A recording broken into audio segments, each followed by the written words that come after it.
Bonjour, nous sommes Judith et Juliette et nous sommes très heureuses de vous accueillir sur Danser sous la pluie, le podcast qui parle du cancer autrement. Lorsque j'avais 16 ans, j'ai accompagné ma maman malade et malheureusement décédée depuis d'un cancer du sein très agressif. De mon côté, le mot cancer fait malheureusement partie de ma vie depuis mon enfance puisqu'il a touché de nombreux proches autour de moi.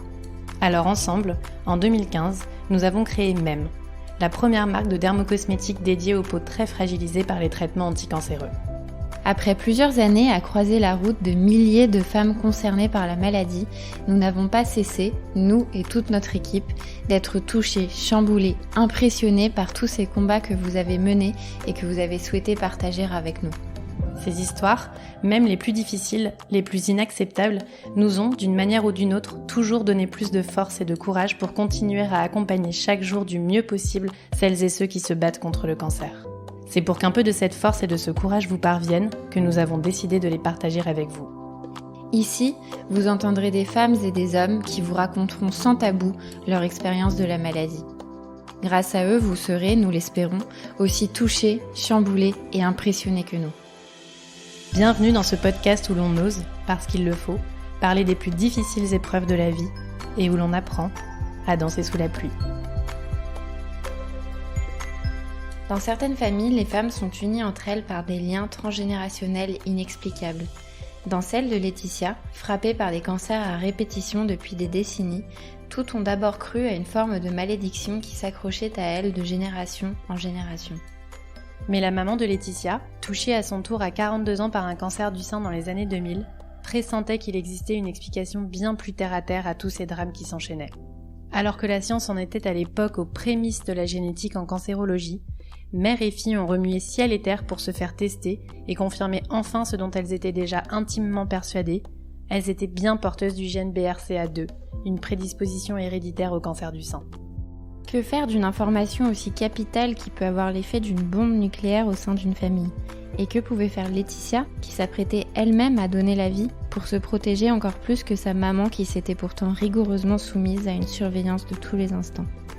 Dans ce nouvel épisode, Laetitia nous raconte comment elle est devenue un emblème pour toutes les familles concernées par les cancers héréditaires, après son propre combat, avant ses 30 ans, pour réaliser sur elle une ablation mammaire préventive afin de tenir la promesse qu'elle avait faite à sa maman, mais aussi par amour pour sa propre fille, qu'elle compte bien voir grandir aujourd'hui le plus longtemps possible.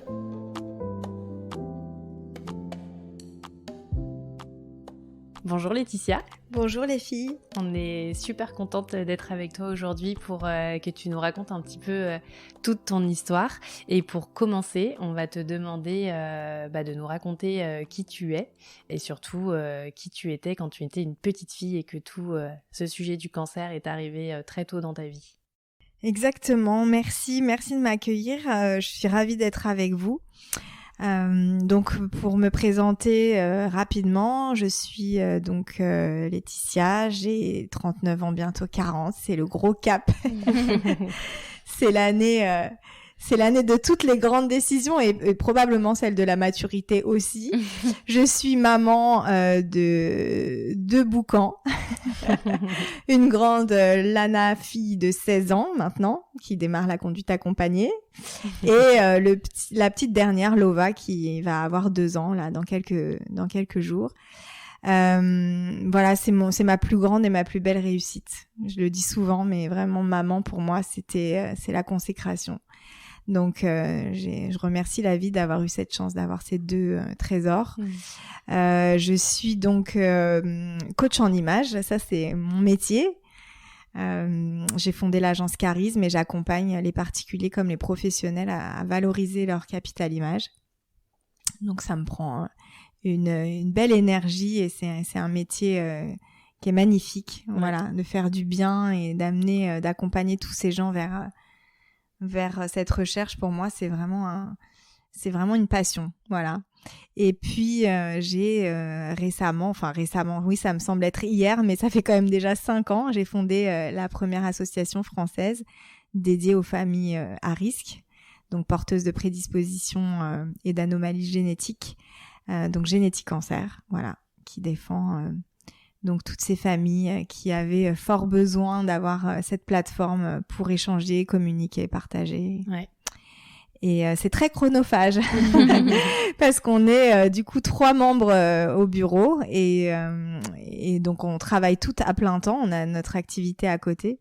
Et donc, je m'occupe de Génétique Cancer les soirées, les week-ends et la nuit aussi. Dès que tu as une seconde de temps libre. Exactement. Vu tout ce que vous faites, on n'imagine pas que vous êtes que 3 derrière tout ça. Voilà, il n'y a pas de salariés, c'est que sur du bénévolat. Alors évidemment, on a un réseau de 70 ambassadrices là maintenant sur toute la France qui nous aident à relayer toutes nos actions et qui font un travail titanesque. Voilà, je suis pas toute seule, hein, évidemment, mais c'est vrai que du coup, c'est sur cette base de volontariat et c'est une superbe famille. C'est le cas de le dire, voilà, parce que vraiment, on a, alors forcément tous un intérêt à le faire parce qu'on est tous concernés, de près ou de loin, hein, parce que il y a aussi des non-porteurs qui ont été testés et qui ne sont pas forcément qui ont cette chance aussi de ne pas l'être et qui ont quand même envie d'apporter leur concours et leur aide pour que la recherche continue d'avancer et surtout que les actions de prévention et d'information se multiplient. Parce que c'est encore un sujet très méconnu aujourd'hui et on est encore aux prémices de la génétique et même si on découvre de nouveaux gènes quasiment presque pas tous les jours mais en tout cas voilà très régulièrement, on n'a pas forcément l'adaptation clinique aujourd'hui, même quand le cancer est déjà là. Parce que moi, mon histoire, c'est évidemment que j'ai réussi à prendre un petit peu les devants. En tout cas, à gagner un peu du temps. Je vais vous raconter tout ça. Mais c'est vrai que même quand on apprend finalement qu'on est porteur ou porteuse d'une anomalie génétique, quand le cancer est déjà là, on aimerait pouvoir avoir des thérapeutiques associées, des chimios qui puissent nous permettre d'être certaines, d'être bien prises en charge. Parce qu'un cancer génétique, un cancer du sein génétique, c'est quand même différent en fait pour les femmes mutées en tout cas, ça prend en compte un certain nombre d'éléments et donc forcément par rapport à cette tumeur, on aimerait pouvoir avoir des thérapeutiques ciblées. Donc d'où l'intérêt aussi de continuer de faire des levées de fonds et de financer la recherche pour qu'on puisse trouver de meilleurs remèdes, de meilleures solutions. Pour tout ça, pour lutter, exactement. On va bien sûr revenir là-dessus un peu plus tard, mais peut-être pour parce que nous on te connaît bien, mais pour ceux qui nous écoutent, est-ce qu'on pourrait peut-être remonter un peu le temps et que tu nous expliques du coup à quel moment le cancer est entré dans ta vie et ce qui a mené à tout ce combat que tu as pu livrer par la suite. Alors oui, et c'est vrai, c'est bien. La première question, c'était vraiment l'idée de me décrire en petite fille. Alors je dis souvent petite fille, mais j'étais un peu, comment dire, j'aimais beaucoup. Enfin, j'étais tout le temps en hyperactivité, donc j'aimais les sports collectifs. J'ai fait du rugby, ensuite j'ai fait de la danse. Je me suis longtemps cherchée et j'aimais en tout cas tout exploiter et faire presque aussi bien. En tout cas, je me challengeais aussi avec les garçons. J'avais envie de faire pipi debout. Enfin, voilà. Donc du coup, j'étais fan des déguisements, fan des paillettes aussi. Donc voilà, donc imaginez ce que ça peut donner une petite fille qui aime le rugby et qui voudrait le faire avec des polos en paillettes. C'est un savant mariage, voilà. Mais j'ai des souvenirs en fait de moi, forcément chez ma grand-mère, donc maternelle, qui m'a élevée. Et qui était d'une beauté, elle était mannequin, mamie Monique quand même, hein, donc c'était vraiment une femme somptueuse et donc elle avait eu son cancer du sein puisque arrière-grand-mère et grand-mère ont développé ces cancers à des âges très précoces aussi. Donc, vers quel âge alors mon arrière-grand-mère, elle est décédée en fait, probablement, on a dit d'une longue maladie, elle avait une petite trentaine, donc quand ma grand-mère était vraiment bébé. Et ma grand-mère, en fait, a fait son premier cancer à l'âge de, je pense, la petite quarantaine. D'accord. Donc, effectivement, très jeune. Donc, voilà, très jeune. Et donc, ma mère m'a eu très jeune. Et donc, c'était une grand-mère très jeune, mais avec son sein en moins. Et elle avait pas du tout voulu se faire reconstruire. Donc, moi, j'ai toujours grandi. Et donc, j'ai été dans les bras de ma grand-mère avec ce sein en moins. et cette place à prendre, voilà. Et donc je l'ai toujours trouvé sublime, mais c'est vrai que je voyais bien quand même que entre les gougouttes de maman et les gougouttes de mamie, il y avait quand même un truc qui était pas tout à fait équilibré, donc ça m'interpellait. Tu lui avais posé la question ou peut-être Non, je lui posais pas la question. Elle avait dans son élégance une forme de discrétion absolue, et c'est pas forcément un sujet dont on parlait, en tout cas voilà, avec ma mamie, et ni même avec ma maman d'ailleurs. Mais par contre j'étais la première en fait à vouloir rembourrer les soutiens-gorge, les robes, donc j'ai des photos collector de mes anniversaires où de toute façon j'ai perruque, chapeau et gougoute. Voilà, donc et paillettes évidemment, le top à paillettes, hein. Je peux vous sortir cette photo du tac au tac, voilà. Et aujourd'hui tu as encore les chaussures albums à paillettes. Là j'ai toujours les top à paillettes, voilà. Il faut toujours la touche de paillettes. Et c'est vrai qu'en fait voilà, j'ai compris quand même qu'il y avait quelque chose. Il y avait alors souvent dans le regard de ma maman aussi beaucoup de pudeur quand et d'ailleurs quand elle parlait de sa maman et de son combat, parce que évidemment à l'adolescence c'est là que j'ai commencé à poser un petit peu plus de questions. Je sentais que c'était un sujet qui était douloureux et que c'était difficile pour ma mère de s'exprimer. Elle me disait de pas m'inquiéter parce qu'elle faisait tout ce qu'il fallait pour être surveillée, et donc du coup voilà, c'était en tout cas qu'elle était prudente par rapport à tout ça, et que pour pas que ça lui arrive. Et elle insistait bien là-dessus, voilà, ouais. En tant qu'ado, pour pas que ça arrive, qu'elle perde son sein comme mamie, elle disait des choses comme ça. D'accord. Elle allait tout faire pour que la maladie en fait soit loin de nous. Et puis forcément, il y a eu l'histoire qui s'est répétée avec un des frères de ma mère, donc à 33 ans, qui a développé un lymphome hodgkinien, et donc foudroyant en 6 mois de temps. Donc elle a perdu son frère, et là j'ai senti ma mère vraiment très très entamée par tout ça. Surtout pour mon cousin qui avait été élevé aussi avec moi. D'accord. Sébastien. Donc voilà, elle nous a vraiment, elle parlait beaucoup de ce frère qui lui manquait terriblement, et ils étaient 7 frères et sœurs, donc quand même sur sa fratrie, souvent elle disait que c'était son frère aussi adoré, préféré. Enfin, je dis pas qu'il y a des préférences, mais voilà, c'était un gros coup dur pour elle. Donc elle a tout de suite quand même, je pense, fait le rapport, alors que finalement même aucun des médecins ne l'avait fait, jusqu'à ce que finalement elle-même tombe malade. Mais elle trouvait quand même très étrange que cette histoire en fait se soit répétée en fait sur un homme de la famille aussi jeune en fait, voilà, à 33 ans. Et donc forcément elle s'est soumise à cette surveillance, et puis entre deux images est arrivé ce qui peut-être pour elle devait arriver, et elle a donc forcément eu le diagnostic d'un cancer invasif intracanalaire. Elle a parlé d'un petit cancer, mais très franchement, moi dans son regard je sentais quand même qu'il y avait beaucoup d'inquiétude. La seule chose... Tu avais quel âge toi à cette époque? Alors moi j'avais 20 ans. Et elle et elle en avait 42. Okay. Voilà. Donc c'est vrai que elle allait sur ses 43 ans, ma mère elle m'a eu à 23 ans. Okay. Et donc du coup moi je venais de démarrer dans ma vie sentimentale, j'avais pris mon appartement, on avait des projets de mariage parce que je voulais tout faire très tôt, très jeune. Et c'est vrai que la seule chose qui nous a rassurés, parce que je la sentais rassurée, c'est que ma grand-mère en fait avait vécu. Donc pour elle, même si elle devait se battre contre ce cancer, elle me prenait toujours cet exemple de dire mais tu sais, enfin voilà, je vais me battre comme mamie. C'était ce point de référence pour nous. Ma grand-mère, c'était un rock. Donc il y avait pas de souci en fait. La transmission, toujours connue en forme. Voilà, en forme, mais complètement. Et pourtant, elle avait eu des récidives. Elle avait eu des récidives au côlon. Donc voilà, mais ma grand-mère se portait bien. Donc pour ma mère, en fait, on pouvait vivre vieille avec ses cancers.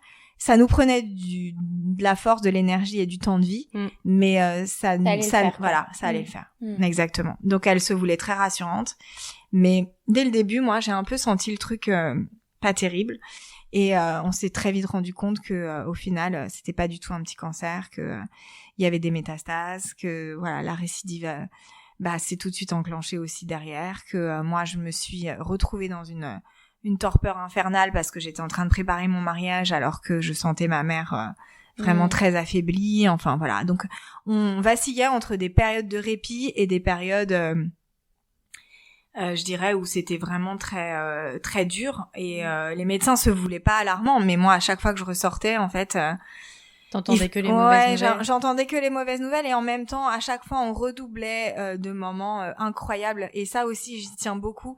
C'est que en tant qu'accompagnant, en fait, on se sent très impuissant. Moi, j'ai été tout le temps là. J'ai pris tous mes jours de congé pour accompagner ma mère. On faisait vraiment ce binôme dans les couloirs de l'hôpital.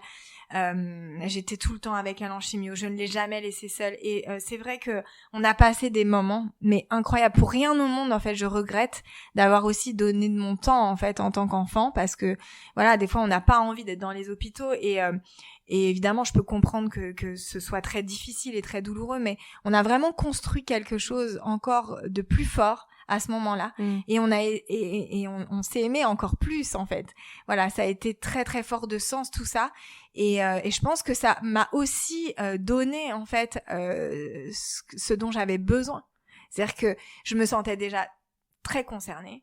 Évidemment, à chaque fois, elle ramenait le sujet sur le tapis avec l'oncologue, et elle disait: est-ce que c'est normal, en fait, que arrière-grand-mère, grand-mère, et là maintenant, qu'en est-il pour mes filles, parce que puisque maintenant je suis malade et que moi je ne peux rien faire, que vont-elles pouvoir faire? Et donc, en fait, voilà, moi, elle m'amenait avec elle aussi pour montrer que moi j'étais impliquée et me sensibiliser à chaque fois. Et donc, du coup, à chaque fois, je me disais. C'était en quelle année? Alors, du coup, tout ça s'est fait en 99, tu vois. Donc, 4 ans, 94, 95, c'était les prémices de la génétique. Donc, elle était quand même hyper, c'était, voilà, elle était pionnière un peu dans sa façon de faire et dans ses questions. Elle était sûre, elle sentait qu'il y avait un truc. Elle sentait qu'il y avait un truc. Voilà, elle a dit là, on me fera pas croire qu'en fait il y a juste une malchance derrière tout ça. Elle voulait pas parler de malédiction, mais bon, voilà, en tout cas, c'était quand même pas le truc cool. Et donc elle voulait absolument qu'en tout cas nous on n'attende pas. Et ce qui était fou, c'est que en fait elle disait même: faites-leur faire des échos. Enfin voilà, moi je les ai emmenés chez le gynéco à défaut de l'autopalpation et tout. Il faut absolument que vous puissiez nous prescrire des imageries. Enfin, je comprends pas que tout ça soit pas mis en place. On est quand même, enfin, moi, j'ai été considérée comme femme à haut risque. J'ai fait tout ce que vous m'aviez demandé et on n'a pas pu passer à côté. Donc, voilà. Et puis, jusqu'à ce qu'elle amène un jour en consultation vraiment l'information, parce que comme elle était déterminée, en plus, à l'époque, elle était secrétaire comptable à l'association, à l'ARC, à l'association pour la recherche sur le cancer. Donc, voilà, elle avait accès à des publications scientifiques. Donc, elle a fini par leur dire: bon, là, regardez ce qui se passe aux États-Unis. Donc, il va falloir me trouver la personne qui va tester mes enfants. D'accord. Et donc là, quand elle a commencé à parler de ça, on lui a dit: avant de tester vos enfants, madame, on va vous tester vous. Elle a dit: ah, mais vous allez le faire en simultané, en même temps. Puisqu'elle m'accompagne, il n'y a pas de raison. Enfin, voilà, elle est majeure, émancipée. Donc, voilà. Et donc, c'est comme ça que je me suis retrouvée dans les couloirs de Gustave Roussy à faire mon test avec elle. Alors, complètement OK, parce que moi, j'étais partie prenante. Je me disais, mais en fait, c'est ma mère, faut que je la suive, et je pense qu'elle sait le mieux pour moi. Donc, voilà, j'étais à fond avec elle. Et du coup, moi, à chaque fois, je disais oui, j'acquiesçais en disant: faites-nous le test. Et je pense que finalement, il y avait quelque chose. Alors, on était très fusionnels, évidemment. Mais en dehors de tout ça, quand elle parlait de cette lignée et de cette transmission, et qu'elle disait souvent, vous savez, on le prend à la rigolade comme ça et avec humour, en vous disant que nous, finalement, on ne se transmet pas que l'amour, on se transmet aussi la maladie. Moi, je veux savoir si je l'ai transmis à mes enfants et à mes filles. Et à cette réponse-là, à chaque fois dans ma tête, je me disais: mais bien sûr, je l'ai. Mais bien sûr, je l'ai. C'est-à-dire, à la dose de son amour, elle m'a forcément donné ce truc-là. Et je sais même pas si j'avais pas envie de l'avoir, en fait. Enfin, c'est horrible à dire. Pour être sûre d'être sa fille. Mais ouais, il y avait un truc derrière ce truc qui me faisait me dire: mais est-ce que c'est pas cool de l'avoir, en fait? Parce que finalement, je veux aussi avoir cette force, en fait, que je trouvais qui était dingue et que je ressentais et qui me semblait aussi puissante chez ma grand-mère que chez ma mère. Et donc, j'avais envie d'appartenir, en fait, à cette lignée de femmes fortes. Alors, évidemment, j'avais pas envie d'être malade. Ça, on est bien d'accord là-dessus. Et donc, je pense que c'est aussi pour ça que je me suis bougée, parce que je me suis dit, si finalement je l'ai, peut-être que je vais avoir les pouvoirs magiques qui vont me permettre d'écrire l'histoire autrement. Et en fait, ce petit gène, c'est notre pouvoir magique, en fait. Et je l'ai pris comme ça. Je me suis dit, voilà, le jour où finalement, donc, on a fait ce test, donc une prise de sang, un test salivaire, lambda. Mais à une époque où ça se pratiquait beaucoup moins que maintenant. Là, c'était pas monnaie courante, non, pas du tout. D'ailleurs, ils étaient assez estomaqués, même ceux qui m'ont fait le prélèvement. De te voir arriver. À 23 ans, de voir arriver une toute jeunette. Limite, ils se demandaient, mais enfin, la mère... qui a rien compris, quoi. Ouais. Enfin, tu vois, il y avait quand même mais elle s'en foutait complètement, elle s'affranchissait de tout ça. Pour elle était dans le juste, elle était dans le vrai, et elle savait qu'il y avait un truc à faire. Et donc, c'est comme ça que j'apprendrai que, évidemment, au même moment, ma mère est donc bien porteuse de cette anomalie génétique BRCA2, donc qui nous prédispose, au cancer du sein et ou de l'ovaire. Et puis, avec d'autres surveillances, parce que maintenant, aujourd'hui, on sait faire des calculs personnalisés qu'on ne savait pas faire à l'époque, mais en fonction aussi du schéma familial et du tableau évocateur de ces cancers. Quand il y a eu des cancers du côlon, quand il y a eu des cancers du pancréas, quand il y a eu, on met en place aussi d'autres surveillances, parce que le BRCA2 ne concerne pas uniquement que les seins. Voilà, il y a des familles BRCA2 avec des expressions de cancers type de la peau et donc de mélanome. Et donc, voilà, donc on met en place, en fait, un certain nombre de choses. Et quand l'oncogénéticienne, en fait, me dit, voilà, vous êtes porteuse, elle me parle évidemment de la surveillance, mais absolument pas de la chirurgie, en fait. Elle ne l'évoque pas, c'est moi. Et donc, même pas un sujet. Non. Et toi, tout de suite, quand vous avez appris cette nouvelle, qui était quand même une sacrée mauvaise nouvelle, mine de rien, même si vous le sentiez et que vous y étiez, j'imagine, préparé, tout de suite, t'as pensé à la chirurgie? Ah, mais ça a été du tac au tac. Elle m'a dit, voilà... je me souviens, en grande pompe, vous êtes porteuse, donc voilà, on va effectivement, là, je comprends votre maman qui insistait lourdement pour que les examens soient peut-être pratiqués un peu en amont, mais enfin, vous avez le temps, pas de panique à bord, même si vous ne faites que ces images qu'à partir de 30 ans, du moment que l'autopalpation, le contrôle et le suivi gynéco se fait... Et là, je me dis, non, mais elle est vraiment, je la regarde, elle est à côté de ses pompes, quoi. Je me dis, et là, je lui dis, mais je vous explique, je ne vais absolument pas attendre de tomber malade. En fait, moi, mon idée, j'ai un autre plan.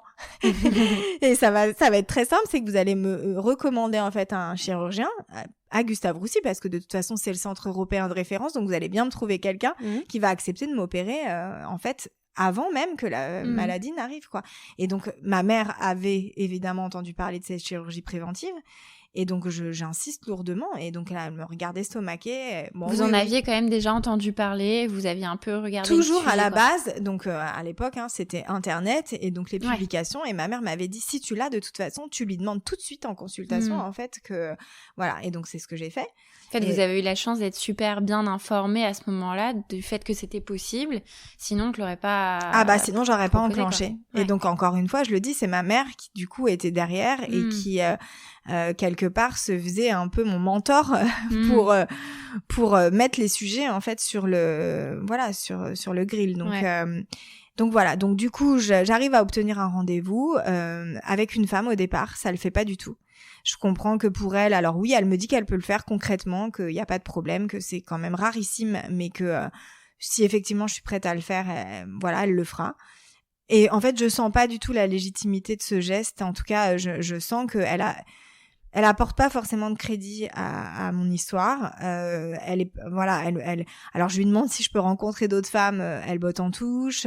Enfin voilà, je sens que je vais quand même être seule dans ce précipice. Parce que là, t'as 26 ans, t'es toute jeune. Ah là, je suis toute jeune. J'en ai même 24 parce que je ne sais pas encore que je suis enceinte. Mais au moment où ils m'annonceront les résultats, en fait, on essayait, mais bon, on venait de se dire, on va faire un bébé, et 15 jours après, je suis tombée enceinte. Il y en a pour qui ça marche du tac au tac. Et donc, forcément, je me lance à la recherche d'un chirurgien sans savoir que je suis déjà enceinte. Et donc, c'est ce qui va me donner un peu de souplesse. C'est que la vie, en fait, je porte la vie, a mis ce projet-là sur pause. Et donc, quand j'apprends que je suis enceinte, je me dis, ok, je vais vivre cette grossesse. Et on reprendra tout ça après. Et donc du coup, c'est pour moi un bonheur immense parce que entre-temps, la situation se dégrade pour ma maman. Comment a réagi ta maman à l'annonce de cette grossesse? Ah bah c'est le plus beau en fait. C'est le plus beau, c'est le plus fort. C'est comme elle sent quand même que les choses sont en train de tourner pour elle. Elle se dit voilà, être grand-mère si jeune, si tôt, pour elle c'est une chance. Un cadeau. C'est un cadeau. Voilà, c'est une chance. Mais en revanche, je sens que c'est lourd de sens à l'idée de se dire quand même que bah c'est déjà trop tard parce que elle limite dans son idée, elle aurait voulu qu'on me vaccine pour éviter que je le redonne à mes enfants, tu vois. Et donc là, elle se dit quand même, il y a quand même encore voilà une lignée du coup derrière qui se rajoute. Et là, elle me fait prendre conscience que c'est encore plus important d'être prise en charge, voilà, pour mon enfant et donc pour la suite logique. Et moi, jusqu'à 6 mois, on pense que c'est un petit garçon. Et à 6 mois, j'apprendrai que c'est une fille. Voilà, exactement. Jusqu'à 6 mois, on me dit que c'est un petit garçon sur les échos. Et puisque j'avais voulu savoir. Et donc, à 6 mois, à l'écho du 2e trimestre, en fait, on me dit pas du tout, c'est une fille. Et donc, je sens là ma mère un peu paniquée, alors qu'elle sait pertinemment que ce gène peut être retransmis au garçon. Là, elle se dit... Mais là, c'est d'autant plus évident dans sa tête. L'histoire continue de s'écrire et c'est d'autant plus évident. Et donc, pendant toute la fin de son parcours thérapeutique, en fait, elle ne va jamais lâcher l'affaire. C'est-à-dire qu'à chaque fois, elle s'assurera, alors avec tact et surtout avec tellement de délicatesse, que j'ai bien intégré le fait qu'il est hors de question que je tombe malade et que si je peux mettre toutes les chances de mon côté de me mettre à l'abri, je devrais faire ça pour moi, pour ma sœur, parce que je suis l'aînée et que j'ai une sœur aussi de 18 mois d'écart, et que il faut absolument que je fasse passer cette information capitale auprès des membres de ma famille. Ce qui a été très douloureux parce que il faut savoir que dans les familles, en fait, tout le monde ne demande pas à recevoir cette information. Oui. Et pourtant, on vous charge de le faire. C'est-à-dire que même les oncogénéticiens, vrai que ne prennent pas cette responsabilité, enfin, vous chargent de cette mission, en fait, d'informer. Et ça a été un vrai tsunami au sein de la famille, parce que quand elle informe ses frères et sœurs, certains lui disent carrément, mais enfin, pourquoi t'as été chercher cette information? On voulait pas savoir, on ne voulait pas savoir. Et donc, ma mère, de façon, je dirais, intelligente, en fait, en plus prévient ses frères et sœurs, mais demande à ce que l'information soit transmise aux ayants droit et donc aux enfants. Mais certains décideront de ne pas le faire. C'est-à-dire que certains vont bloquer l'information. Et comme ma mère n'a pas forcément envie elle sent déjà que c'est tellement un poids pour sa fratrie qu'elle fera pas cette démarche, et donc une de mes cousines va carrément apprendre avant même que sa mère donc n'ait elle-même accepté de faire le test, parce qu'évidemment elle leur propose, elle leur dit vous pouvez tout à fait décider d'avoir accès à cette information. La plupart refusent, et j'ai donc une cousine germaine qui va apprendre qu'elle est malade à 29 ans en sachant que ma mère avait transmis l'information à sa mère et que sa mère ne lui avait pas donné l'information. Donc imaginez ça crée un tsunami, les embrouilles de famille qui ont pu en fait naître à la suite de ça. Donc vraiment ma mère a été très très malheureuse de l'accueil de cette nouvelle, en ayant même l'impression que qu'elle accablait en fait les membres de sa famille, et que alors et donc, qu'elle essayait de sauver la vie certains lui ont même tourné le dos et n'étaient pas présents aussi pendant sa maladie. Enfin, ça a été très très douloureux. Et évidemment, en plus, quand tout le monde a compris qu'il s'agissait pas tout à fait du même cancer que ma grand-mère et qu'elle était évidemment pour les quelques jours qui lui restaient sur son lit de mort, ça a été dramatique, parce que du coup ce deuil a sonné le glas pour tout le monde, et en fait ça a été ça a fini de scinder la famille, et donc ma cousine évidemment qui était en traitement à ce moment-là en fait a aussi eu très peur, et donc là on a vraiment senti en fait cette menace en fait s'étaler, se propager. Un autre de mes oncles a déclaré un cancer du pancréas, enfin voilà, et là je dirais que à partir de ce moment-là, moi j'ai compris, puisque j'ai donc donné la vie à ma fille au moment où je perdais ma maman. En tout cas, elles ont eu à peine le temps de se rencontrer. Donc, ma fille avait 1 an quand ma mère est décédée des suites de son cancer dans des circonstances atroces, parce que ça a métastasé au poumon. Donc, vraiment, ça a été l'enfer. On a vécu cette dernière semaine vraiment ensemble H24, et j'ai vu tout ça.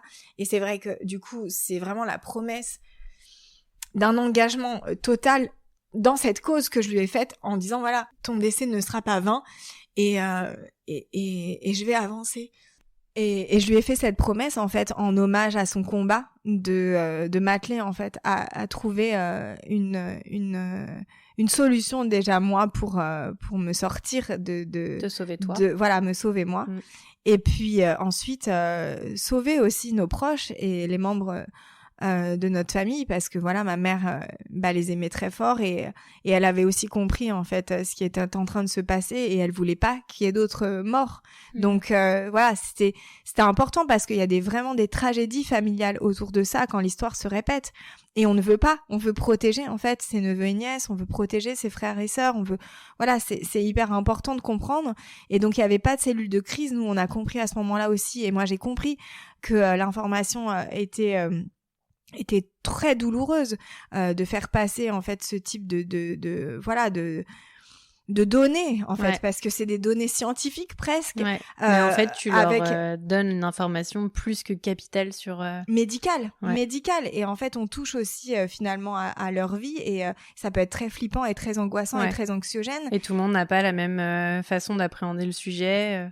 Exactement, et de pouvoir en avoir aussi les armes pour rebondir, pour réagir, et c'est vrai qu'il faut, moi je dis souvent que voilà, on me dit tout ce que tu as fait après et la chirurgie préventive, pour moi c'est pas du courage, je pense que c'est déjà dur de prendre à bras le corps en fait la décision de se faire tester. L'intérêt de ce test, en fait, il va bouleverser ta vie. Donc, je peux comprendre aussi que ce soit pas le bon moment, que tu sois pas prêt à le faire et que ce soit douloureux, en fait, de te lancer dans un parcours de génétique, en fait. Voilà, de recherche, d'arbre généalogique, de tout ça, en fait. C'était vraiment lourd.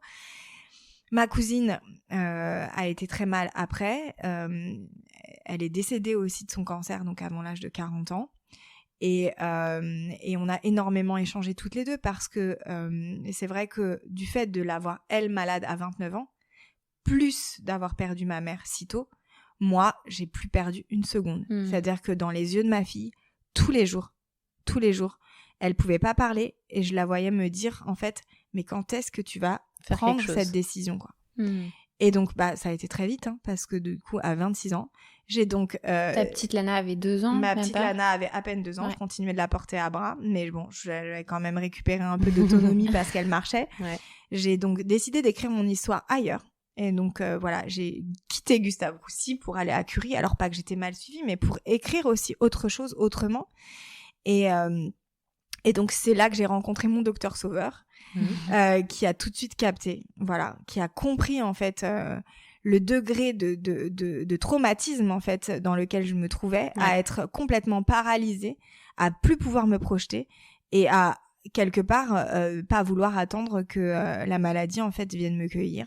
Et je lui ai dit, je sais très bien et je savais à l'époque que vous m'enlèverez pas 100% des risques que j'encours, mais si déjà vous pouvez m'enlever 90%, alors c'est tout ce que je demande, faites-le. Et il m'a regardé, il m'a dit non seulement je comprends et effectivement on va le faire. La seule chose que je vous demande, parce que je lui avais dit faites-moi sauter les seins, enlevez-moi tout. Enfin moi je m'en fous de Jane Birkin, j'adore. Parce que ce que vous ne dites pas, c'est que j'ai une chemise d'homme en haut avec mes docks à paillettes. Mais voilà, moi les torses plats, ça ne m'a jamais posé aucun problème.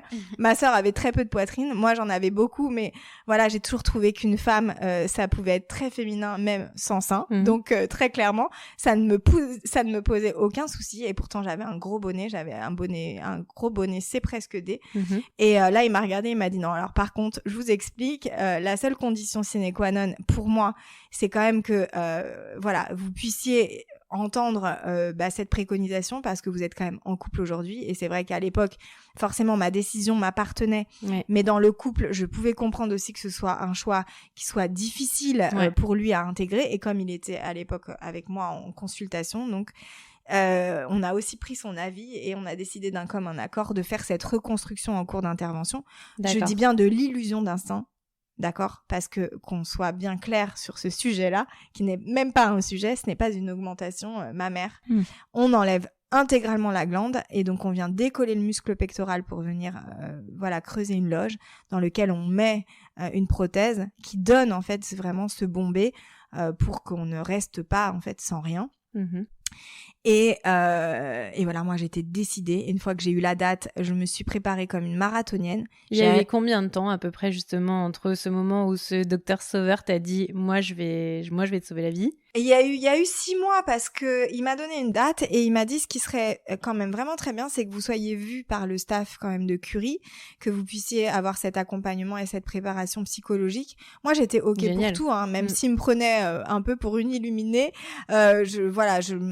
J'ai été parler de moi, de ma vie, pour montrer qu'effectivement j'avais bien toute ma tête et que j'étais en pleine possession de mes moyens au moment où je le décide. Et que ta démarche a été plus que légitime. Exactement. Quoi. Et penser et réfléchir aussi. Parce que c'est vrai que je pense que c'est important aussi de donner du temps, en fait, à ce moment et d'expliquer, en fait, que ma vie était construite et que finalement, c'était cette opération qui allait me délivrer. Parce que j'étais restée prisonnière, en fait, aussi de toute cette histoire et de ce deuil aussi de ma maman. Donc, faire le deuil de mes seins, c'était aussi m'alléger, en fait, finalement, de tout Bien ça. sûr. Et donc, on fait ce pacte-là. Et donc, je me prépare. J'y vais, j'achète un tapis de course, je fais des kilomètres, je cours jusqu'à des minuit, 1h du matin chez moi, en me disant qu'à chaque fois, oui, pour être en forme, pour chasser aussi, hein, pour enlever toutes les idées, parce que j'avais quand même peur. Je savais pas dans quoi je m'engageais. Moi, je suis plutôt fonceuse, donc il y a plutôt l'idée de se dire tout le temps, je réfléchis pas, j'avance. Et donc quand j'avance, je cours, et j'y vais vite, et puis je saute. Et voilà. Et donc j'ai fait ce grand saut. Et tes proches à ce moment-là, ton compagnon dont tu parlais et ta sœur, ils sont à fond derrière toi. Comment ça se passe? Tout le monde respecte ma position. Voilà, de façon collégiale. Tout le monde sait que de toute façon, une fois que j'ai une idée en tête, c'est impossible de me faire décider autre chose et autrement. Donc tout le monde s'astreint à se dire que de toute façon, si j'ai pris cette décision-là, j'irai jusqu'au bout. Après, ce que j'ai aimé, c'est que tout le monde a respecté le fait que ce soit mon choix. Voilà, et je voulais pas forcément inclure d'autres acteurs dans cette prise de décision pour pas me sentir non plus influencée. Donc je demandais pas l'avis ni un consentement en fait à qui que ce soit à partir du moment où j'avais trouvé la personne qui devait le faire. Et juste j'ai envie même de te dire que dans le couple, en fait, bah c'était voilà, tu dois me suivre. Il y a pas le choix, voilà, quoi. tu dois me suivre. Voilà. Ouais. Et c'est ce qu'il a fait. Et d'ailleurs, il a envoyé et il m'a dit, j'envoie la mère de ma fille se faire opérer. Je pense que, voilà, il savait que sa femme allait probablement lui échapper. Et c'est ce qui s'est passé, hein, d'ailleurs, parce que ce réveil pour moi, il a été vraiment, il y a eu, pour moi, une Laetitia avant, une Laetitia après.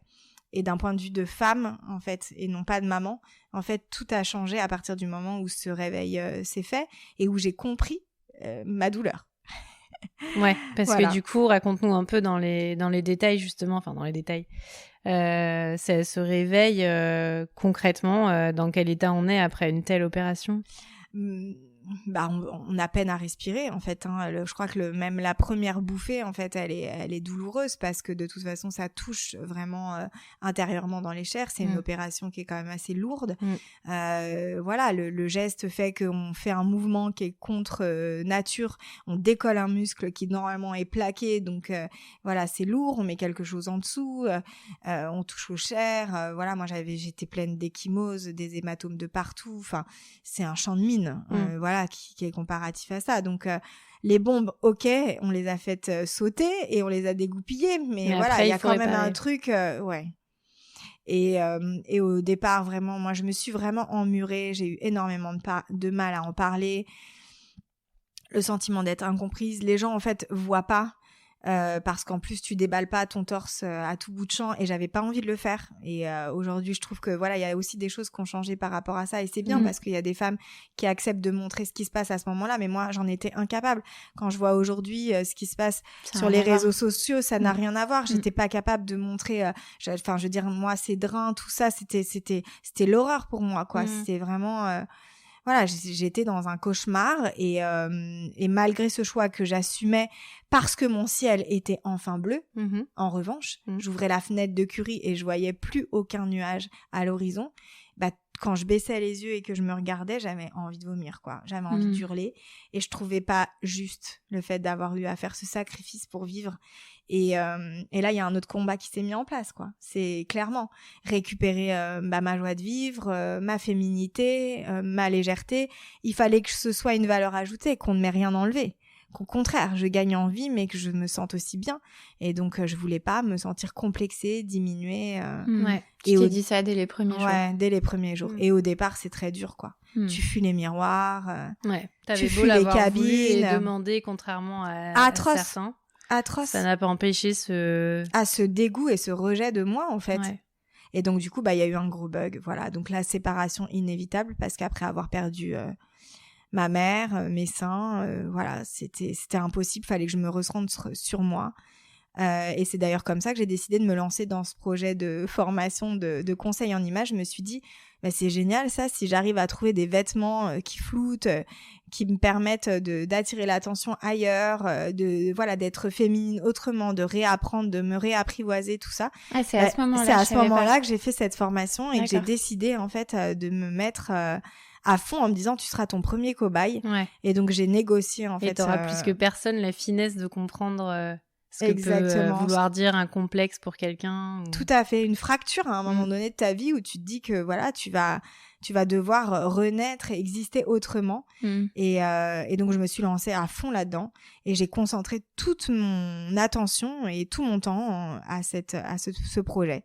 Et j'ai ensuite fondé ma boîte quand j'ai vu que ça commençait à marcher, qu'effectivement j'arrivais à faire un peu illusion. Et surtout qu'en faisant tout ça et en me forçant à me maquiller, à sourire, à m'habiller autrement, j'arrivais aussi à me trouver à nouveau jolie et bien dans ma peau. Et je me suis dit c'est quand même super, quoi. C'est une démarche qui est hyper valorisante. Et tout ça en étant maman en plus. Et tout ça en étant maman, voilà. Tout, mais alors je dirais que ce rôle-là, il a été aussi important parce que je voulais que justement ma fille continue de me découvrir en fait avec tout ce que j'avais gagné en héritage et donc la beauté de ma mère, de ma grand-mère, leur côté très solaire. Moi, quand je dis d'une femme qu'elle est belle, c'est que j'avais envie de continuer d'être ce rayon de lumière dans les yeux de ma fille. Et forcément, ça passe par le fait d'être alignée, d'être bien dans sa peau. Donc voilà, je voulais être aussi important. Je voulais aussi être cet exemple pour elle. Et d'ailleurs, elle m'a beaucoup appris d'ailleurs sur l'image, ma propre fille, parce que elle qui a voulu faire du foot très tôt, qui voulait mettre des slips de garçon, qui finalement aussi me ressemblait dans ce côté un peu androgyne d'avoir envie de mixer tout ça. Ouais. Elle m'a aussi appris à comprendre que finalement une femme c'est aussi surprenant, avec plein de facettes, avec plein de casquettes, et ça peut aimer le foot et ça peut être en combinaison de mécano et être super sensuel et super sexy aussi. Donc voilà, on a grandi comme ça ensemble. Je dis on parce que les enfants nous font grandir. Ouais. Et donc je voulais aussi qu'elle garde en fait l'image d'une maman qui avait fait ce choix de la chirurgie, pas comme quelque chose qui nous avait amputé dans notre vie.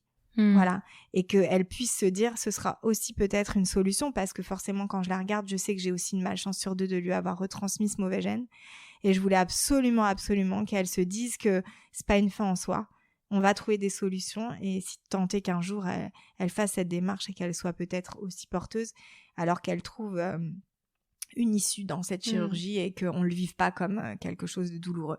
Bon, et après... donc là, par rapport à ta fille, pour en parler 2 minutes, toi t'as décidé que ce serait sa décision à elle, j'allais dire un peu contrairement à ta maman qui t'a emmené avec elle sous son bras pour te mettre un peu devant le fait accompli. Toi, tu as une autre approche pour ta fille, pour l'instant en tout cas, parce qu'elle est quand même encore assez jeune. Mais... Tout à fait, ouais, c'est vraiment ça. J'ai appris aussi à grandir, à la découvrir, à comprendre que... D'ailleurs, c'est étrange parce que j'ai tellement été portée, bercée par cette fusion qui nous lie encore aujourd'hui avec ma maman. J'ai un sentiment et ce lien indéfectible qui de toute façon est éternel, qu'au départ j'avais même peur de fusionner avec ma fille, et donc je voulais qu'elle garde son autonomie, son indépendance, qu'elle n'ait pas besoin de moi. La séparation a fait que d'ailleurs on a très vite partagé sa garde. Et donc du coup, l'alternance qui a été quand même très douloureuse parce que être maman à mi-temps, c'est voilà, c'est un sentiment qui est très très lourd de sens, mais qui m'a donné aussi moi cette bouffée aussi nécessaire pour qu'elle puisse vraiment s'établir en tant qu'individu et donc voilà, prendre acte qu'elle pouvait aussi penser par elle-même. Et aujourd'hui, même avec toutes mes missions et mes actions au sein de l'association, j'apprends vraiment à respecter en fait ses choix, son temps, les moments où elle a envie d'en parler, où elle a pas envie d'en parler, et voilà, et ce qu'elle en fera aussi, parce qu'elle peut très bien me dire qu'elle a pas forcément envie de se faire tester, ou en tout cas plus tard que moi, elle voilà. Peut-être que finalement, elle ne ressentira pas forcément la nécessité ou le besoin de le faire si tôt. Et donc, j'avance en fait avec elle dans tout ça. Et c'est très important pour moi aussi de garder ça. Alors, voilà, j'ai pas complètement réussi. On est quand même complètement en fusion. C'est quand même malgré moi. Et aujourd'hui, je sais que de toute façon, voilà, on est très proches. On est très proches et c'est le plus important pour moi, c'est de garder cet équilibre dans cette relation, quelque chose qui est très sain pour nous, pour toutes les deux. Et puis maintenant pour la petite aussi qui est là et qui donc dans ce trio relance un peu la partie quand même. Une nouvelle fille, ouais. Et avant de reprendre le cours de ton récit, je voulais aussi te poser la question de ta sœur, du coup ta petite sœur. Oui. Parce que finalement, elle n'avait que 18 mois de moins que toi, donc elle a, j'imagine, dû quand même vivre toute cette étape de la maladie de ta maman et de la découverte de ce patrimoine génétique avec vous. Qu'est-ce qu'elle en a fait, elle, et comment... Ah bah moi on a complètement transposé la fusion avec ma mère avec ma sœur derrière. Donc moi j'ai toujours protégé ma petite sœur qui pourtant fait 1m75 donc très clairement voilà me mange sur la tête et en fait ce qui a été énormissime c'est que j'avais pas ma mère au réveil et que ça a été une douleur très compliqué à gérer parce que évidemment on aimerait avoir sa maman dans ces moments-là, mais elle a été parfaite, voilà, elle a été avec moi et je voulais aussi lui montrer cet exemple et c'est aussi pour ça que finalement c'était aussi important pour moi. Il y avait un double enjeu, c'était de pas l'effrayer parce que elle a donc fait son test un peu plus tard que moi, à Curie, donc je l'ai accompagnée. On a su qu'elle était porteuse elle aussi. Et donc derrière, pour moi, il était important parce que elle avait beaucoup de mal à entendre parler de cette chirurgie, qu'elle puisse aussi suivre mes traces parce que j'avais absolument envie qu'elle se mette à l'abri et surtout j'avais pas envie. Tu voulais pas qu'à cause de toi et de ta réaction, ça puisse l'effrayer au point de ne pas faire ce choix-là, quoi. Tout à fait. La différence, c'est vraiment quand c'est inconnu, bah tu sais pas dans quoi tu t'engages. Elle a tout vu. Donc il y avait des les moments drains, vraiment les fatigues, tout. La douleur, les voilà. Et puis bah les crises de larmes et puis les t-shirts qu'elle allait me chercher qui montaient. À ras du coup parce que bah je suis restée marquée longtemps. Moi je suis quelqu'un qui marque beaucoup donc j'avais des hématomes longtemps. Elle a tout fait pour essayer de trouver des solutions et puis voilà, elle a vu aussi mon couple voler en éclats donc c'était des fois tu veux faire et tu veux trop faire et tu peux pas tout gérer parce que de toute façon voilà il y a des choses qui doivent s'écrire comme telles et donc je pense que c'est aussi pour ça qu'elle a pris du temps elle pour réfléchir à tout ça et à la façon dont elle allait pouvoir aussi écrire sa propre histoire, voilà. Je dirais que les choses après ont énormément bougé parce que de toute façon, et c'est bien de faire le lien avec elle, c'est elle qui m'a appris le jour où Angelina Jolie finalement a parlé au monde entier. C'était quelle année ça ? Alors c'était 2013 de mémoire, c'est mai 2013. Et donc, aussi incroyable que cela puisse paraître, j'ai ma sœur qui m'appelle en me disant « Elle a parlé en pleurs !» Elle me dit au téléphone « Elle a parlé !» Mais je lui dis « Mais qui, quoi ? Qu'est-ce que tu veux dire ?» Elle arrivait même pas à trouver ses mots. Elle me fait « Mais c'est dingue, elle l'a fait comme toi. Mais qui, quoi ? Angelina Jolie !» Et là, je me dis « Non, c'est pas possible. » Elle me fait « Mais allume ta télé !» Et là, du coup, je me dis « Non, mais c'est hallucinant, quoi. Comment c'est possible un truc comme ça ?» Et moi, ce jour-là, je partais pour aller faire donc à Curie un atelier bénévole en fait pour les femmes qui étaient malades, enfin pas que pour les femmes d'ailleurs, il y avait des hommes aussi. Et donc j'avais un rendez-vous une fois par mois et il se trouve que c'était le jour où je partais à Curie et j'avais une de mes très très bonnes amies, Séverine, qui travaillait à la rédaction chez TF1, qui évidemment connaissait mon histoire et m'appelle en me disant écoute Laetitia, je vais pas te passer par quatre chemins, tout le monde connaît ton histoire à Curie, j'ai une équipe qui part. Et on en cherche un porte-parole, quoi. Voilà, il faut absolument que tu parles. L'Angelina française. Voilà. Non, mais enfin, et donc Ouais. je lui dis, bah écoute, oui, je sais pas. Enfin, là, ça, enfin, À ce stade-là de ta vie, t'avais jamais mais réfléchi jamais à ce genre de imaginé. questions. En plus, Ouais. c'était un truc, honnêtement, que en dehors du cercle, je dirais santé, curie, des cadres soignants, Ouais. et puis de mon travail, en fait, personne n'avait entendu cette histoire. Même pendant ma formation. Ils l'ont appris après, je n'en ai jamais parlé. Donc au point que j'ai vraiment vécu ça avec beaucoup de pudeur, et j'avais pas du tout envie d'étaler ma vie là-dessus. Sauf que je comprends l'enjeu, en fait. Elle me dit, mais là, tu vois, c'est un truc, c'est énorme. il faut absolument que tu le fasses. Et donc elle arrive à me convaincre en me disant, ce sera 1 minute. Je lui dis, ok pour 1 minute. Et donc voilà, mais c'est la minute qui a fait basculer ma vie, en fait, très clairement. Parce qu'à partir de ce moment-là, en fait, tout le monde est rentré en contact avec moi. Et comme j'avais créé ma boîte, c'était très facile. Tu me googlisais et en 2 secondes, un JT, TF1, ça te trompe pas, quoi. Ouais. Et voilà. Et donc, c'est comme ça qu'en fait, j'ai commencé à parler de cette histoire et à me retrouver sur les plateaux télé, dans les radios, et puis jusqu'à ce qu'on me souffle l'idée d'écrire. Alors c'est vrai que je viens d'une filiale littéraire, donc j'avais un petit journal de bord, et il y avait des textes que j'avais écrits, mais souvent c'était des textes dramatiques avec beaucoup de larmes, et voilà, quand t'as besoin d'évacuer la pression.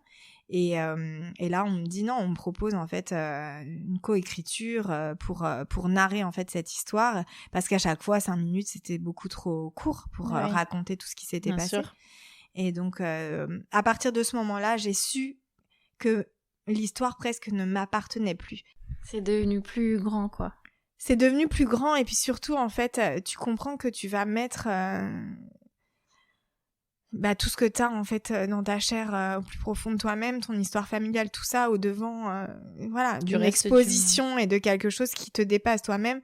Et en fait, tu te dis que moi, j'ai toujours voulu faire de l'humanitaire, de toute façon, très clairement, et c'est en fait les gens, la vie fait que je voulais absolument donner du sens à tout ça, donc j'accepte de le faire, mais ça me coûte beaucoup au début. Enfin, il faut bien comprendre que le complexe disparaît pas du jour au lendemain, que tout le monde se retrouve à regarder ma poitrine sur les plateaux. Je me souviens d'un souvenir avec Ardisson où je suis face à lui et il essaye de me mettre à l'aise, il fait tout ce qu'il peut, mais j'ai envie de m'enfoncer sous le sol tellement j'ai le cœur qui va sortir de mes seins. Et c'est très dur parce que intérieurement je me sens laide, tout le monde me complimente sur plein de choses, et en fait voilà, en plus à l'image, tu le sais, c'est tout de suite ce que les gens vont retenir, quoi. Il faut que tu sois jolie, il faut que tu dégages ce côté féminin pour pas mentir, pour pas tricher, alors qu'au final j'ai qu'une envie, c'est de me terrer. C'est très difficile, il y a énormément de choses qui se passent derrière tout ça, et c'est vrai qu'aujourd'hui encore, quand les gens me disent t'en parles et on a l'impression que c'est simple, à chaque fois c'est dur. À chaque fois c'est dur parce que ça touche à ma sensibilité. Je suis vraiment je suis une hypersensible dans l'âme, et je sais que de toute façon je le fais parce que ça doit servir aux autres, en fait. Et c'est pas absolument pas pour mettre quelque chose de mon histoire en avant, parce qu'aujourd'hui j'aimerais tellement qu'on écoute toutes ces histoires et toutes ces rencontres que j'ai faites à la suite de ce livre, et finalement c'est la suite logique, c'est-à-dire que les signatures, les familles viennent à ma rencontre, je pleure, on pleure, on n'arrive pas à se quitter, et tout le monde me dit en fait il faut absolument que tu aille au bout de ces échanges. Je montre ma poitrine dans les toilettes, il y a pas d'endroit en fait pour faire ça, et je me retrouve dans les lieux publics avec des femmes qui font parfois des kilomètres. Je me souviens d'une femme qui venait de Dubaï, qui avait réussi à pirater une des vidéos d'une émission que j'avais fait sur France 2 avec toute une histoire, et voilà, et c'est assez fou ce qui se passe, et je me dis non, là vraiment c'est trop, il faut que j'aille au bout. Et je mets 6 mois quand même avant de me dire, une fois que je vais mettre mon pied là-dedans, je sais que je pourrais plus en sortir. Ouais, et t'avais touché du doigt ce qui te faisait aussi un peu peur là-dedans. Il fallait que tu sois prête à t'armer contre tout ça aussi, quoi. Que je sois prête, en fait, à porter les autres, alors que je finissais à peine, moi, de de supporter et en parlant tout de ça, toi, en te comportant comme un exemple, un modèle. Oui, que je ne suis pas, parce que franchement, honnêtement, voilà, j'ai fait du mieux que j'ai pu, mais encore une fois, je le dis, il y a pas... y a des choses qu'on rate, il y a des choses qu'on fait pas parfaitement, il y a des choses voilà. Je prends à chaque fois la mesure de parler de ces sujets-là, de parler du cancer avec la précaution que ça implique, avec les gens qui sont malades derrière, avec voilà, c'est aussi des sujets qui sont tellement sensibles, tellement. C'est une responsabilité énorme. Et puis, je voulais monter aussi ce royaume, en fait, avec des moyens humains, avec une transparence totale, parce qu'une ONG, c'est ça aujourd'hui, c'est aussi se dire que, enfin, une association, c'est aussi se dire que tu dois la transparence sur tout ce que tu fais, sur l'utilisation des fonds, des ressources, enfin voilà, c'est un boulot... c'est un boulot à plein temps. Et du coup, j'ai quand même décidé de le faire parce que de toute façon, en fait, c'est auprès de ma famille et de ma sœur et de mes filles que je me suis dit de toute façon, pour elles, pour eux, donc elles au pluriel, il faut que je le fasse. Voilà. Et donc, j'ai un intérêt et chaque seconde investie, en fait, c'est du patrimoine. Bien sûr. Faut pas l'oublier. Donc, voilà. Donc, c'est pour ça aussi que j'y accorde tous mes temps et que mes amis ne me voient plus ou très peu. Ou alors, il faut qu'ils viennent directement s'engager avec moi dans les galas et dans tout le reste. Tout le monde, de toute façon, a son Teddy violet et tout le monde vient faire la fiesta avec moi. Et voilà, je suis devenue un peu cette Madame Cancer qui va à Cannes aussi parce que l'aventure m'a emmenée à parler de cancer partout parce que je pense qu'il faut le faire dans les centres commerciaux, dans les fiestas, avec les jeunes, les moins jeunes. Enfin, voilà quoi, le sujet est large, c'est les familles, on sait jamais parmi des assemblées quand j'anime ces conférences en fait, qui va être porteur parce qu'il y a des tableaux avec des familles, des répétitions de cancer qui sont là. Et donc aujourd'hui, il y a tout ça. C'est parler des antécédents, plus généralement, de l'hérédité, du lien qui peut y avoir en fait entre ces cancers répétitifs et du coup ces anomalies génétiques. Donc voilà ce qu'on fait depuis 5 ans. Et puis de manière générale, tu as aussi participé à libérer la parole autour du cancer parce que c'est vrai que nous, quand on est arrivé avec Judith dans ce milieu-là, un peu projeté comme ça, c'était en 2014 et c'est vrai qu'on t'a tout de suite vu parce que justement t'en parlais partout, à Cannes comme tu dis, tu commençais aussi sur les réseaux sociaux, je pense que c'est comme ça qu'on t'avait connu et c'est vrai qu'heureusement qu'il y avait des personnes comme toi pour avoir commencé à détabouiser, si je puis dire, le sujet parce que c'était pas le cas pour ta maman par exemple quelques années auparavant où c'était hyper compliqué de trouver des personnes qui en parlaient librement donc Oui, et puis je pense aussi on avait toutes et moi j'en avais en tête aussi des associations mais forcément comme c'était vraiment quelque chose qui se trouve de l'ordre de la niche en fait dans le cancer, bon c'est 5 à 10% des cancers héréditaires donc c'est quand même pas rien mais c'est vrai que finalement dans des associations plus générales on n'entendait pas forcément les mêmes discours et on n'avait pas forcément non plus ce tableau en fait de gens aussi jeunes et du coup moi on a aussi besoin de s'identifier. J'avais aussi un peu envie de dépoussiérer l'image qu'on peut se faire aussi des associations aujourd'hui et d'amener en fait un vent nouveau dans l'engagement avec des choses qui font partie de notre quotidien et qui sont qu'on peut aussi parler du cancer différemment. Nous dans notre famille et pourtant ça n'empêche pas la gravité et je le redis, et les drames qui se sont produits, on en a toujours parlé avec aussi joie, amour, et ça n'enlève en rien en fait forcément la force qu'il faut aussi pour traverser tout ça. Et j'ai énormément de respect pour toutes les femmes qui se battent et c'est aussi elles qui sont ma source d'inspiration au quotidien. Déjà, ce sont les femmes de ma famille qui se sont soumises à toutes ces thérapeutiques qui sont très lourdes et ensuite à toutes celles qui au quotidien en fait sont dans le dur et voilà et à qui ça fait du bien aussi je pense de voir qu'il y a des associations comme ça qui sont là pour les accueillir et que ce soit malade ou indemne qu'on arrive aussi à s'entendre vers une communication qui est fluide et qui est pas trop anxiogène, voilà. Donc on anime des journées de live, c'était impensable sur des dimanches, avec parfois on enchaîne 10 ou 15 témoignages. Alors oui, ça prend à la gorge, il y a beaucoup d'émotions, mais il y a aussi beaucoup de rire et on fait un partage incroyable avec les membres du comité scientifique qui sont des experts, des oncogénéticiens qui se rendent disponibles aussi pour répondre à des questions très techniques. On essaie de démocratiser le sujet et là c'est super important aussi parce que c'est des sujets qu'on doit vulgariser. avec un contenu informationnel qui sont pas évidents. Donc voilà, donc je vous remercie aussi de me laisser la parole parce que je sais que cette communauté aussi que vous avez a besoin de comprendre un petit peu mieux ce qu'il en ressort. Ouais. Et donc c'est super d'avoir cette opportunité avec vous qui avez fait de cette marque emblématique une marque aussi à laquelle on peut s'associer facilement et vos produits sont topissimes. Voilà, c'est clair. Moi, j'ai vu aussi toute cette évolution parce que quand on s'est rencontrés, vous partiez d'une idée, d'une rien, exactement. Et ce que vous en avez fait aujourd'hui, c'est assez incroyable. Et je trouve que finalement, on se rejoint toutes dans cette team à en parler aujourd'hui et à se soutenir. Et cette solidarité, elle est belle. Et voilà, ça nous a jamais quittés. Donc merci de continuer de le faire avec autant d'engagement, vous aussi. On est super touchés là. Ouais. On n'a plus de mots du coup.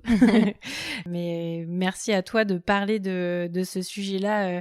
J'avoue que je m'attendais pas à apprendre encore autant de choses parce que j'avais le sentiment qu'en étant quand même dans ce sujet-là toute la journée, on était assez informés avec Juliette et t'as parlé de certains points qui m'ont beaucoup surpris et qui, je pense, surprendront beaucoup de ceux et celles qui nous écouteront. J'avais peut-être une dernière question plus pratique aujourd'hui. Pourquoi et quand aller se faire tester génétiquement pour justement savoir si on est porteur de ce gène ou pas? On imagine que les choses ont pas mal changé depuis ton expérience à toi. Bien sûr. Alors, évidemment, c'est déjà l'âge, c'est vraiment un indicateur. Voilà, c'est aujourd'hui on teste et on a des moyens aussi de dépister. Donc déjà les gens malades en fait en priorité parce que c'est beaucoup plus long sur des gens indemnes. Donc il faut bien alerter finalement ces familles où les cas se répètent. Et notamment, c'est très vrai pour les cancers du sein et aussi les cancers des ovaires quand on est touché par ces cancers avant l'âge de 40 ans, autour de 35, 36 ans.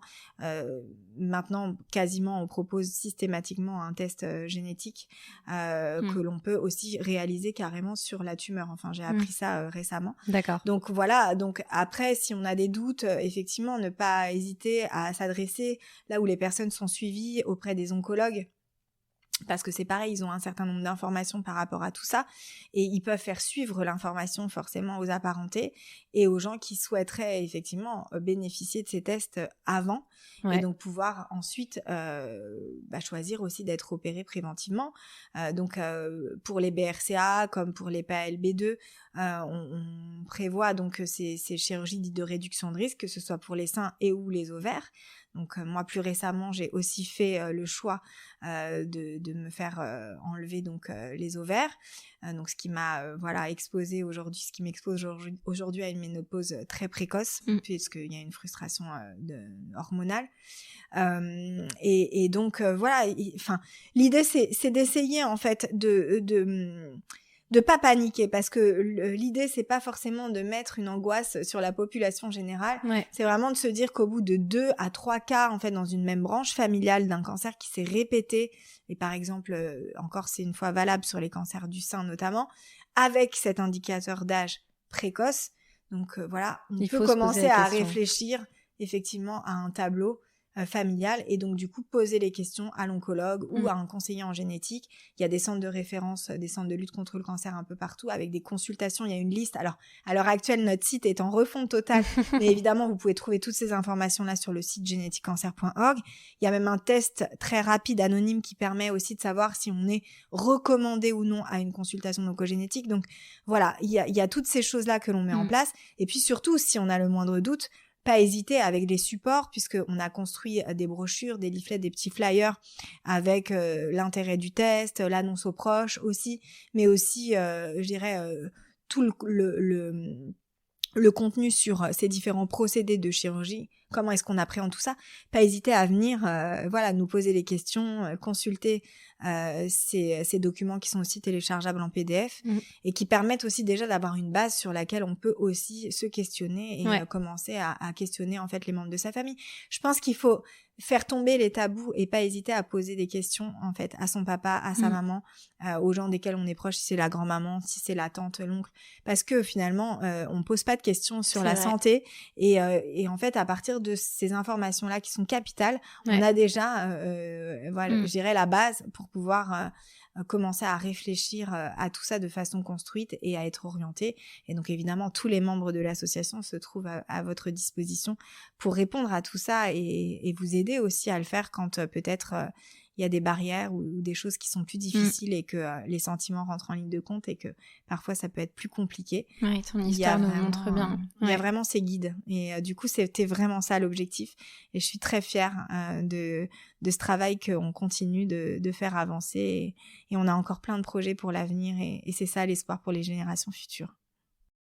Génial. Merci beaucoup Laetitia pour ce témoignage. Merci à vous. On a redécouvert ton histoire. Ça va être super précieux pour toutes ceux et celles qui nous écoutent. Donc merci vraiment 1000 fois pour tout ce que tu as partagé avec nous. Merci pour votre empathie et vos sourires qui m'ont aussi permis de me livrer sans phare. Et merci pour la même chose de ton côté. Et en tout cas, tu parlais tout à l'heure de la beauté de ta grand-mère et de ta mère. On ne les a pas vues, mais on a face à nous une incroyable beauté solaire. Merci. Et en tout cas, tu peux être très, très, très, très fière de ce parcours. Je suis complètement bluffée là. et tes filles peuvent être très, très fières de toi. Et on espère que t'emmèneras encore cette association hyper loin. Je les embrasse parce que je sais qu'un jour elles écouteront tout ça ensemble, j'espère. Merci Laetitia.